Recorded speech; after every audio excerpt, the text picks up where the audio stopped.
योगी सिर्फ मैंने दोनों होता है वो दोनों उठाया था। महामाई के आशीर्वाद से मुझे स्टेज में चुना। थोड़ा सा मैं मुंबई में जाना चाहूँगा कि वहाँ पे जो काश लोग मुंबई जाके एक्टिंग करना चाह रहे हैं वो ये बात अपने दिमाग में बैठा लें। नेपोटिज्म और एक वर्ड और कास्टिंग काउच, दो वर्ड्स बॉलीवुड में काफ़ी फेमस हैं। तो काफी शिक्षित लोग हैं बॉलीवुड में जो कि खुद बॉलीवुड में होकर नेपोटिज्म और कास्टिंग काउच की बातें करते हैं। पॉलिटिक्स में 19-20 का ही फर्क है। मैं शॉर्ट में बताऊं, मुंबई जाने से पहले मेरा जीवन ऐसा था जैसे गौतम बुद्ध का जीवन था। गौतम जिस दिन को मैं जो हमारे डायरेक्टर सर है वो हमसे सीन करवा रहे थे वो डेथ सीन था, और जतिन दास करके कैरेक्टर था जिसकी डेथ हो जाती है, वो क्रांतिकारी होता है वो भी। और मुझको नहीं मालूम था कि मेरे को कॉल आएगी, मैं डिनर के पास आए तो मेरे घर से कॉल आई कि मेरे सगे फुफेरे भाई की डेथ हो गई।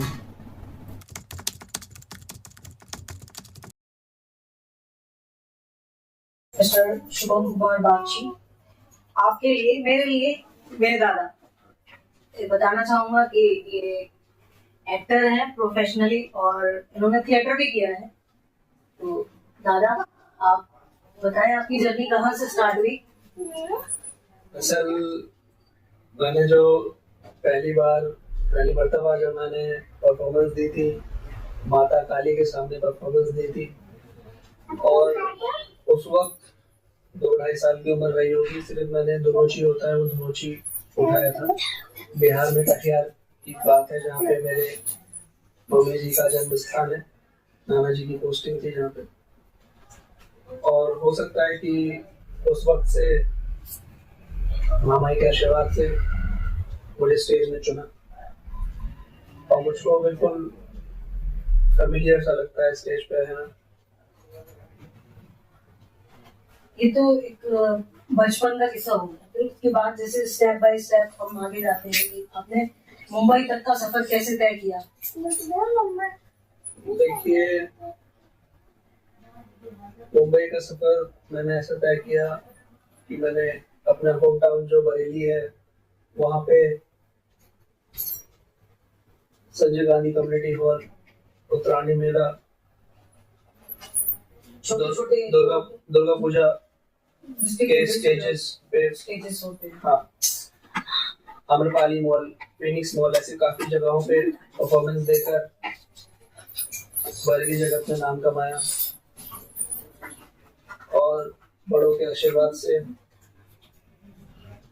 गुरुजी के आशीर्वाद से मैं जब मुंबई पहुंचा तो मुझको मालूम पड़ा कि एक जो कोई आर्टिस्ट ऑल ओवर इंडिया से मुंबई जाता है तो वो यही सपने लेके जाता है कि वो बाहें फैला के खड़ा होगा शाहरुख खान बन के, और उनके लिए कोई ना कोई डायरेक्टर इंतजार कर रहे होंगे। लेकिन ऐसा बिल्कुल नहीं होता, विपरीत होता है।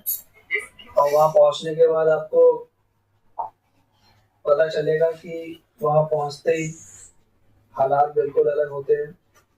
रियल और रियल लाइफ में बहुत फर्क होता है। ये प्रॉपर एक प्रोफेशन है, इसको आप टेम्परेरी नहीं ले सकते, इसमें लीन होना पड़ेगा।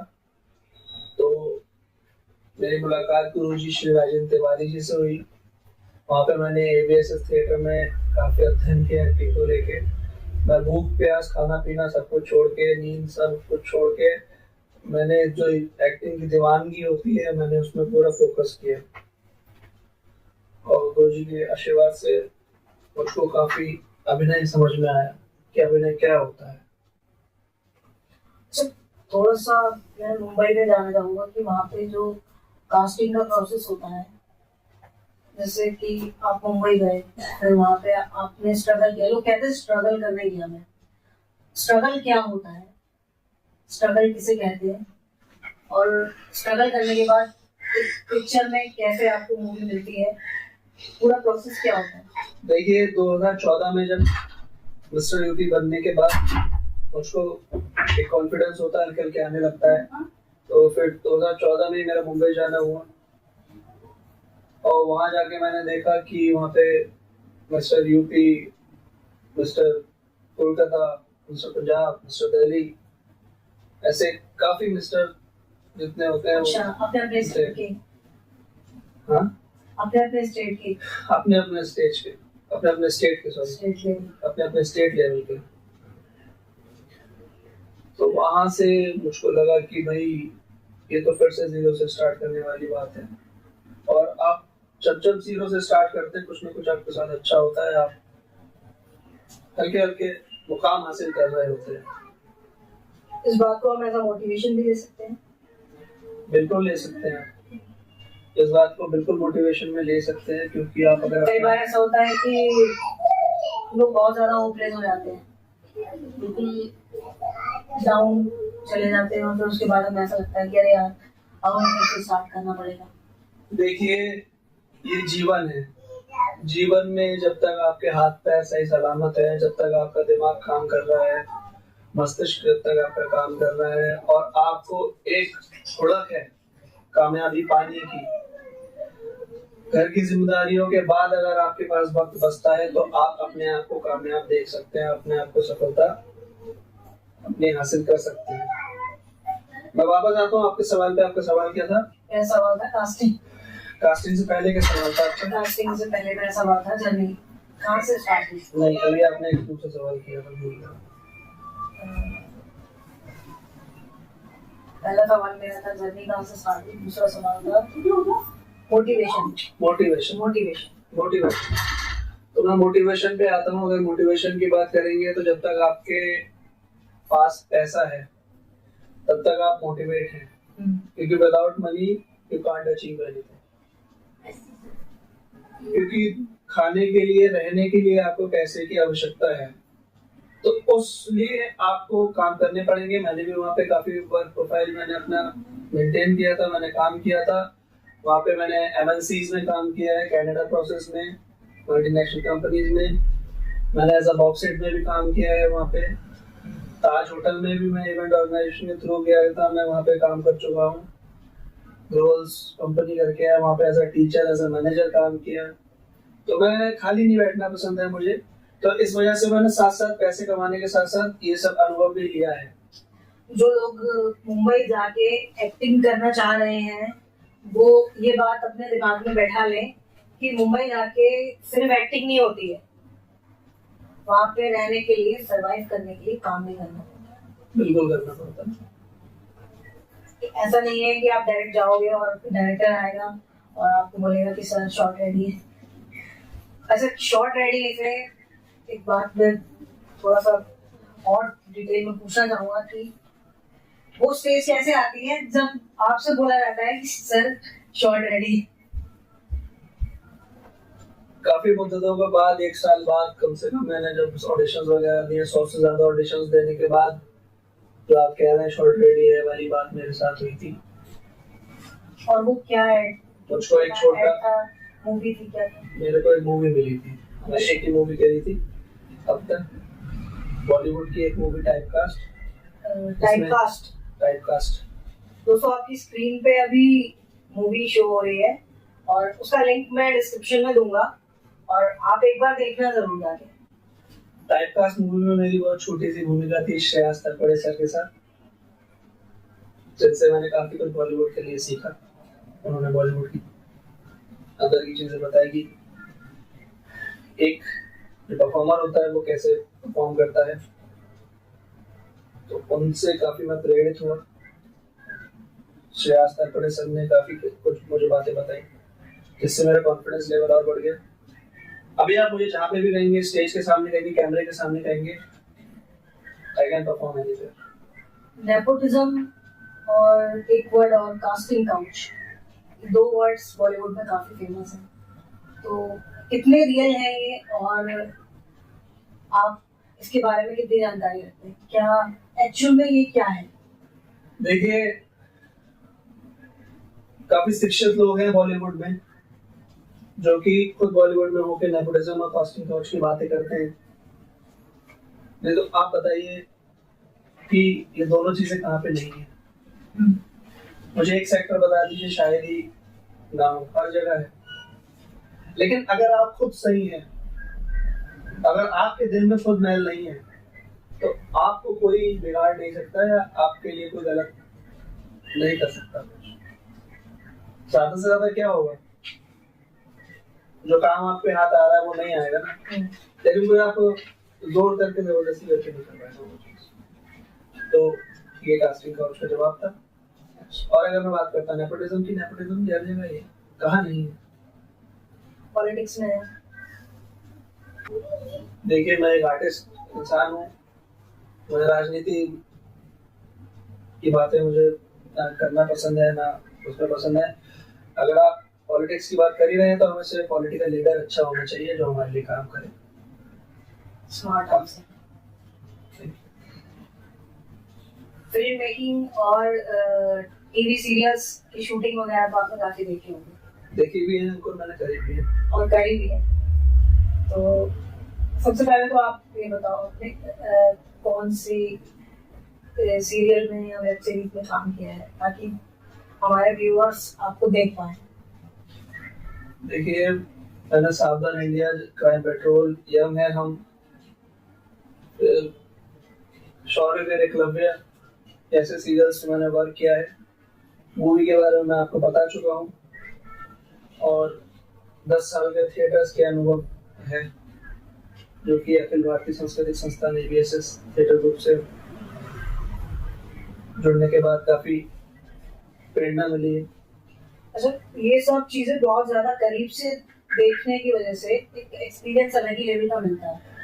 तो उसके अकॉर्डिंग मैं आपसे पूछना चाहूंगा कि एक जो फिल्म मेकिंग है और एक पूरा एक हम सीरियल बनाते हैं, धारावाहिक, डेली सोप्स, तो इन दोनों की मेकिंग में कितना डिफरेंस होता है?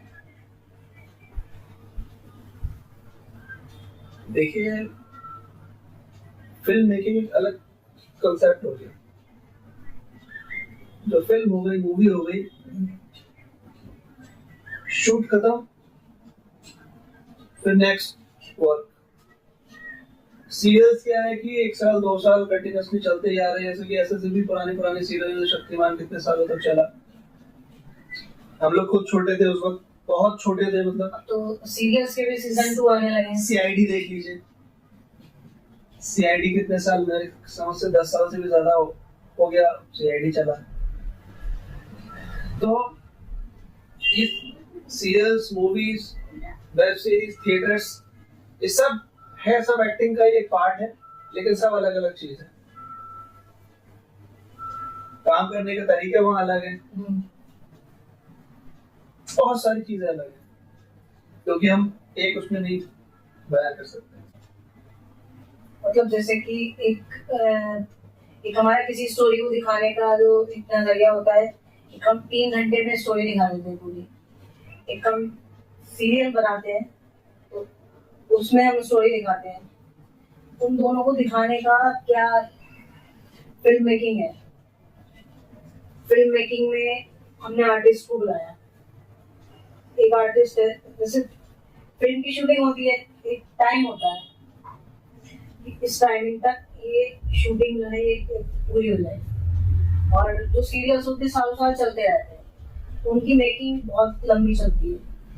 तो उसमें पूरा उसको ऑर्गेनाइज करने का क्या तरीका होता है कि जैसे अब मैंने एक आर्टिस्ट हायर किया, अब मैंने एक फिल्म के लिए किया तो मेरा एक पूरा उसमें पैकेज होगा एक आर्टिस्ट का, जो भी अमाउंट डायरेक्टर पे करता हो, प्रोड्यूसर पे करता होगा। अब बात आती है सीरियल्स की, तो सीरियल्स में क्या कुछ सैलरी वाला सिस्टम होता है या कुछ एक इकट्ठा अमाउंट वो लोग ले लेते हैं या कुछ कॉन्ट्रैक्ट होता है? कॉन्ट्रैक्ट बेसिस पे ही होता है, या आपको पर डे के हिसाब से मिलता है, या कॉन्ट्रैक्ट बेस्ड होता है। मेन आपका कॉन्ट्रैक्ट बेस्ड ही होता है कि जितना आपका डिसाइडेड अमाउंट होता है वो आपको प्रोडक्शन के थ्रू मिलता है उस काम को करने के बाद। अच्छा, लगभग मिलता जुलता ही फिल्म मेकिंग। बस ये है कि वो प्रोसेस लंबा हो जाता है, लंबा खिंच जाता है, साल दर साल बढ़ता जाता है, कॉन्ट्रैक्ट बढ़ता जाता होगा। और जो फिल्म मेकिंग है वो अच्छा, एक अभी कुछ ही सालों से वेब सीरीज का कॉन्सेप्ट एक नया चला है, इससे क्या हुआ है कि एक तो आपका ये टीवी सीरियल्स, वेब सीरीज एक तरीके से अगर देखा जाए एपिसोड में बनते हैं, तो ये जो एक पूरी इंडस्ट्री है बिल्कुल अलग निकल के आई है। दूसरा, बहुत सी मूवीज ऑनलाइन भी रिलीज हो रही है आजकल, थिएटर में हमें नहीं देखने को मिलती है बहुत सारी मूवीज। तो ये जो इंडस्ट्री निकल के आई है ऑनलाइन वाली, इसका क्या इम्पैक्ट पड़ा है पूरी मार्केट के ऊपर? और ये देखिए मार्केट क्या है, अपडेट होती रहती है। ये मैंने अपनी पहली बॉलीवुड मूवी की बात करी है, टाइपकास्ट, जिसमें श्रेयस तलपड़े सर के साथ काम किया था। उसमें मेरे को नहीं पता था वो जो छोटी प्रोडक्शंस करके था, प्रोडक्शंस का नाम छोटी प्रोडक्शंस था, प्रोडक्शन हाउस का नाम छोटी प्रोडक्शंस। और वो उस वक्त हॉटस्टार डिज्नी पे आया था, जो आप ऑनलाइन बता रहे हैं, वो हॉटस्टार डिज्नी पे आया था, क्योंकि अब वो चीज समझ में आती है। और मार्केट हमेशा अपडेट होती है। आपने जो कहा इंडस्ट्री कोई अलग नहीं, कोई है, सेम है, आर्टिस्ट सेम है, ठीक है। कुछ काम करने के तरीके बदल जाते हैं, मार्केटिंग करने के तरीके बदल जाते हैं। जैसे कि film making is a kind of business. आर्टिस्टों के लिए वो एक आर्ट है, इमोशंस है। बिजनेसमैन के लिए वो बिजनेस है। सोशल वर्कर्स के लिए वो एक मैसेज देने का तरीका है। तो उसमें आप कैसे मैसेज दे सकते हैं? तो कुल मिला के कह सकते हैं कि चीजें लगभग वही रहती है, थोड़ा सा 19-20 का फर्क आ जाता है। 19-20 का ही फर्क है, 29-30 का तो नहीं है। अच्छा, एक चीज और, जैसे आपने मुंबई में स्ट्रगल किया, जितने भी टाइम स्ट्रगल करा, तो आपने अलग अलग प्रोफेशन में काम किया होगा। आपने बताया कि होटल मैनेजमेंट में किया, और शायद आपने शेफ का काम भी किया, और रेस्टोरेंट में काम किया आपने, ताज होटल में काम किया आपने। तो ये अगर इन सब के एक्सपीरियंस को मिला दिया जाए तो इन सब से आपको क्या सीखने को मिला? एज अ मोटिवेशन अगर आप इसे लेना चाहो तो इनसे, इन सब चीजों का जो निचोड़ निकला, वो एक्टिंग में कैसे यूज किया आपने? ऐसा था, अगर मैं शॉर्ट में बताऊं, मुंबई जाने से पहले मेरा जीवन ऐसा था जैसे गौतम बुद्ध का जीवन था। गौतम बुद्ध तो एक परमात्मा हो गए, लेकिन कहीं ना कहीं मिलती जुलता कुछ कंसेप्ट कहानी थी कि भाई मुझे पता ही नहीं था कि भाई दुख क्या होता है, सुख क्या होता है। मुझको माता पिता ने उस चीज से बचा के रखा था, लेकिन वो सीखना भी बहुत जरूरी था। मैं स्ट्रॉन्ग भी वहां से होके आया हूँ। जो मैंने सीखा है वो आप करोड़ों रुपए खर्च कर दो, बच्चा नहीं सीख सकता। वहां पे रह के मैंने जो चीजें 4 लोगों के साथ रहा हूँ, मैंने 4 चीजें देखी है, सुख देखा है, दुख देखा है, हकीकत मैंने जानी है कि क्या होता है, पैसों की क्या अहमियत होती है। तो जहाँ पे किसी बॉलीवुड किड का स्ट्रगल स्टार्ट होता है, वहां पे हम लोगों के, हम जैसों के सपने पूरे होते हैं।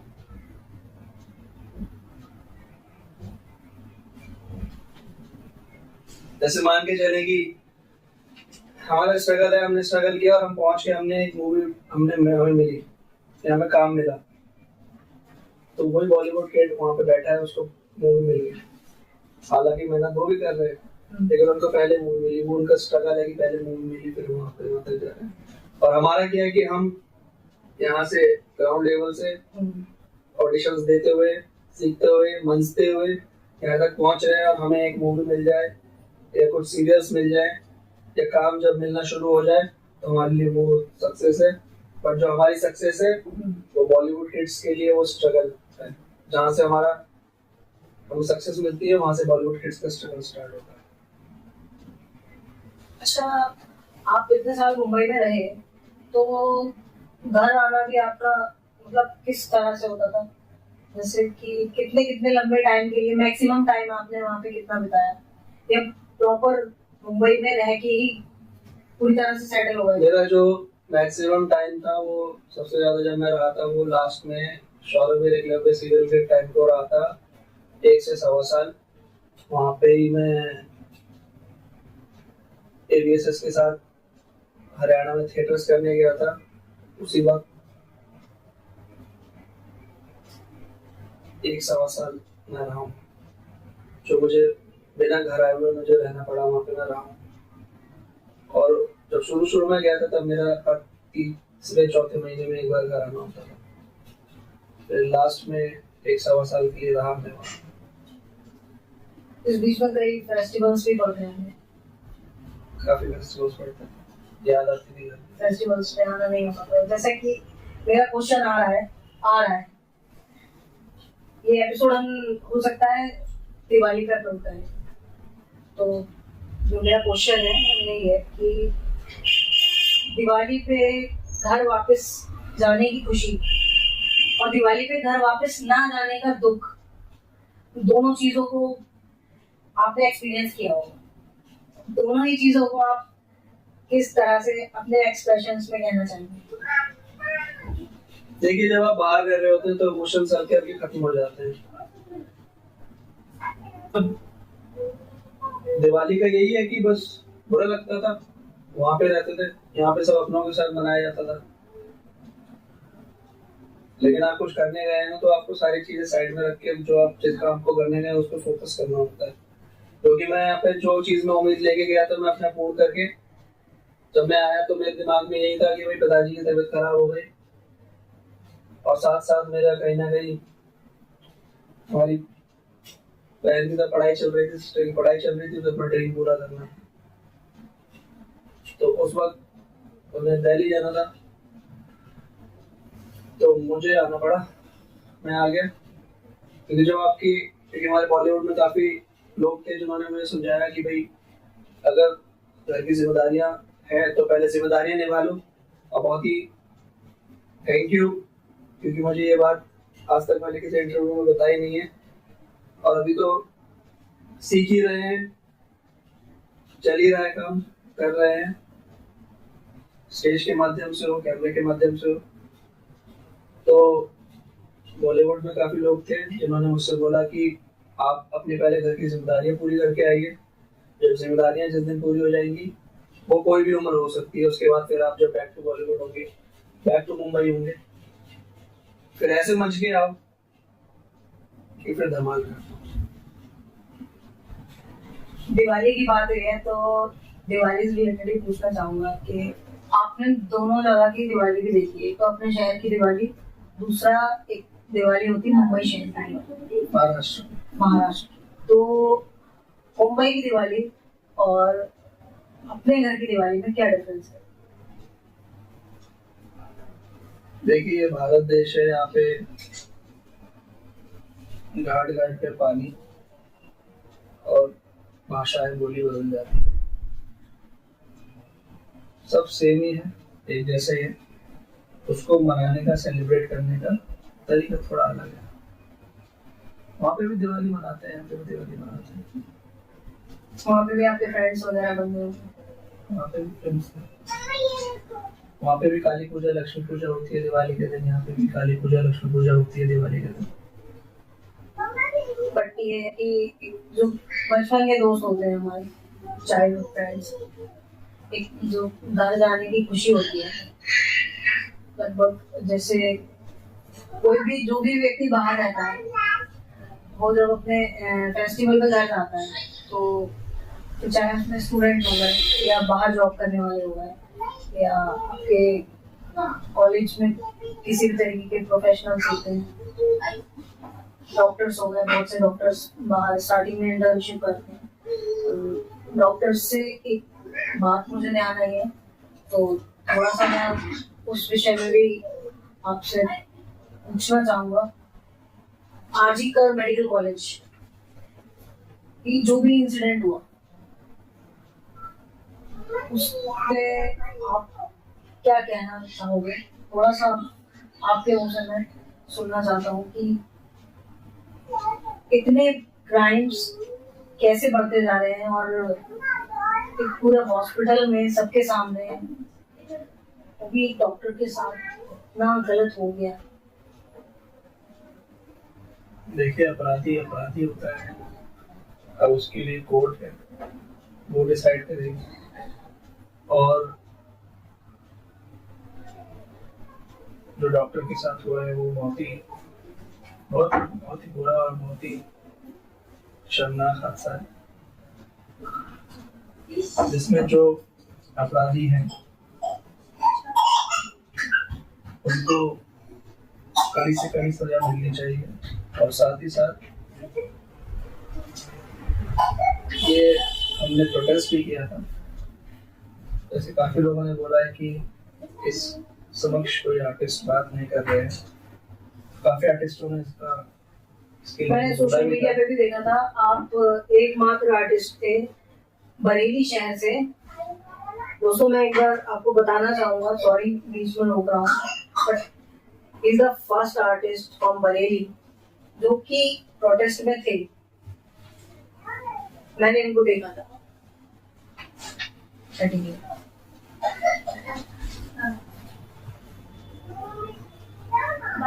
इसमें बरेली में जो हुआ था उसमें हमारे जो बरेली बंगाली कम्युनिटी है वो आगे आगे आए और उन्होंने प्रोटेस्ट किया। काफी बड़े लोग थे साथ में, और मेरा एक छोटा भाई भी है, ऋषि मित्रा, जो भी खुद एक आर्टिस्ट है, वो भी साथ में था, मेरे साथ वो भी था। दूसरे आर्टिस्ट, ठीक है, वो सिंगर है, फील्ड वाले हम लोग की सिंगिंग और एक्टिंग है, लेकिन आर्टिस्ट ने एक बार एक प्रैंक शूट किया था, आई थिंक वो साथ में थे। नहीं, अब लोग एक प्रैंक भी साथ में शूट कर चुके हैं पहले। मेरे को जो भी मैंने सिखाया है, मेरे को दादा नहीं सिखाया है, तो मैं क्लियर बोलना चाहूंगा। तो उसका लिंक भी मैं इसमें डिस्क्रिप्शन में आपको दे दूंगा। दादा के चैनल को भी आप सब्सक्राइब करना। और वो मेरा फ्रेंड का ही चैनल है, हनी, ग्रीन पार्क में रहता है। और उसमें तुम बिल्कुल, मैंने कॉल किया था, तुम बिल्कुल सुभाष नगर से बिल्कुल आ गया था, बड़ा बढ़िया शूट हुआ था, वो भी एकदम आ गया था। मेमोरीज होती हैं, पुराने लोग पुराने समय की पुरानी मेमोरीज। और थोड़ा सा टॉपिक पे आते हैं। जो भी मेडिकल कॉलेज में हुआ, इसके अगेंस्ट गवर्नमेंट को क्या और एक्शन लेने चाहिए, क्या नियमों में बदलाव करना चाहिए, क्योंकि किसी भी इंसान की सुरक्षा के साथ इतना कॉम्प्रोमाइज नहीं होना चाहिए मेरे हिसाब से। आपको क्या लगता है कि किस तरीके के सुधार की जरूरत इस देश में जो आने वाली यूथ है उसको है, या जो प्रेजेंट में है, जो इस तरीके के काम करते हैं, इस तरीके के लोग हैं, उनकी सोच और उनको कैसे सुधारा जा सकता है? खैर सुधारना तो पुलिस का काम है, लेकिन फिर भी हम अपने लेवल पे क्या कर सकते हैं? देखिए, जरूरत आए ना कि पुलिस को सुधारना पड़े। पुलिस हमारे लिए है, पुलिस हम लोगों के भलाई के लिए करती है जो करती है, लेकिन दूसरे नंबर पर, पहले नंबर पे हम जो सीखते हैं, जो करते हैं, वो अपने घर परिवार से करते हैं। जो भी हमें संस्कार मिलते हैं वो हमें अपने घर से मिलते हैं। तो यही है, मैं यही कहना चाहूंगा कि मैंने एक लाइन में सारी बात इसके रिगार्डिंग, इस टॉपिक के रिगार्डिंग खत्म कर दी बोलकर। जो भी अपराधी है उन्हें कड़ी से कड़ी सजा देना चाहिए, और इसका निर्णय कोर्ट करेगी, वो हमें नहीं पता कौन अपराधी है या नहीं है। जो भी हुआ वो नहीं होना चाहिए था। अगर कोर्ट से, अगर आप कोर्ट करे या भविष्य में ना करे, लेकिन उस मालिक से नहीं कर पाओगे आप।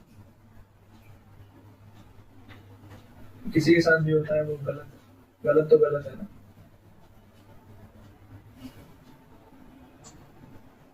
बहुत अच्छा लगा मेरे को, इस तरह से मिलना होता है तो थोड़ा सा एक, हम सबकी जिंदगी में इतना स्ट्रेस भरा हुआ है, एक दूसरे से मिल भी नहीं पाते हैं, बट ये काफी टाइम बाद जब हम मिलते हैं तो थोड़ा सा एक दूसरे को देख के, एक दूसरे से बस बात करके, या बात नहीं भी कर रहे हैं बस आगे बैठ गए, उससे भी काफी कॉन्फिडेंस गेन होता है। जितने उम्र होती रहेगी ये चीज अच्छी लगेगी। देखिए मैं एक चीज और बताऊंगा अपने पॉडकास्ट में, जिस दिन को मैं जो हमारे डायरेक्टर सर है वो उनसे सीन करवा रहे थे, वो डेथ सीन था और उनके प्ले का नाम था दास्तान हिंदुस्तान। दास्तान हिंदुस्तान का सीन चल रहा था, जिसमें कि हम 3 लोग थे, राजगुरु, सुखदेव और भगत सिंह। और जतिन दास करके कैरेक्टर था जिसकी डेथ हो जाती है, वो क्रांतिकारी होता है वो भी, और वो डेथ सीन हम ले रहे थे। तो डेथ सीन लेते लेते क्या था, फिर हमने वो सीन लिया, फिर हमारी उसके बाद डिनर के बाद रिहर्सल होती है और नेक्स्ट डे हमारा वो शो था लखनऊ थिएटर फेस्टिवल में। अब मुझको नहीं मालूम था कि मेरे को कॉल आएगी, मैं डिनर करके बस आया तो मेरे घर से कॉल आई कि मेरे सगे फुफेरे भाई की डेथ हो गई। तो this is what I call life. I think अभी जो रिसेंटली तो भगवान जहाँ पे भी है वो उनके आत्मा को शांति प्रदान करे और उनके परिवार को हिम्मत दें।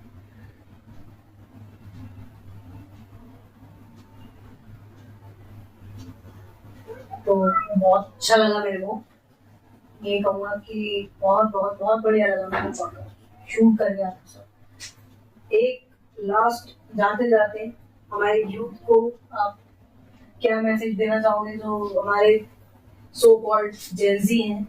हम तो 90s हैं, हमारा तो दौर लगभग अब जा ही रहा है। आर्टिस्ट को दौर नहीं होता, अभी जो रिसेंटली ये सब इंसानों के बनाए हुए हैं, ये जो भी मिलेनियल्स, ये सब आर्टिस्टों के बनाए हुए। क्योंकि हमारे लाइन में देवानंद साहब थे, लेजेंडरी देवानंद साहब, वो कभी वो एवरग्रीन ही उनकी मृत्यु हुई। हमारे पिताजी लोगों की उम्र के हैं सब, जितने शाहरुख खान, सलमान खान, अक्षय कुमार, और they are like legendary evergreen persons. उनको आप देख के ऐसा लगेगा कि आपके हम उम्र हैं। तो ये नहीं कहेंगे age is just a number. ठीक है। मैसेज दे दो। मैसेज यही है कि भाई आप जीवन में पैसे कमाएं, जीवन में नाम कमाएं, जीवन में शोहरत कमाएं, लेकिन जिंदगी जीना जरूरी है। जिंदगी में एक पॉजिटिविटी रखना जरूरी है। Until and unless you have not any type of goal or you have not any type of achievements in life, so it's not good for you and it's not good for your life also. क्योंकि जब तक आपके पास एक उम्मीद है तब तक आप जीवन में जिंदा हैं और वो जिंदगी लेके आप चल रहे हैं। वो प्रकाश आपके दिलो दिमाग में होनी चाहिए। जब आप रोज सुबह उठे तो आप ये सोचे कि नया सवेरा है, मुझे कुछ नया करना है। अगर 100 साल के भी अगर आप हो जाते हैं तो आपके अंदर वो जीवन की उमंग होनी चाहिए, क्योंकि क्या पता आप वो कार्य करने आए हैं जो भगवान आपसे करवाना चाहता है। और हम प्रत्येक मनुष्य जितने भी इस पृथ्वी पे है वो हम अपने अपने कार्य करने के लिए आए हैं, और जब वो कार्य हो जाता है तो हमें उस अगले कार्य के लिए बढ़ना चाहिए। बाकी उस मालिक की मर्जी होती है। पॉजिटिव रहना होता है, जीना इसी का नाम है।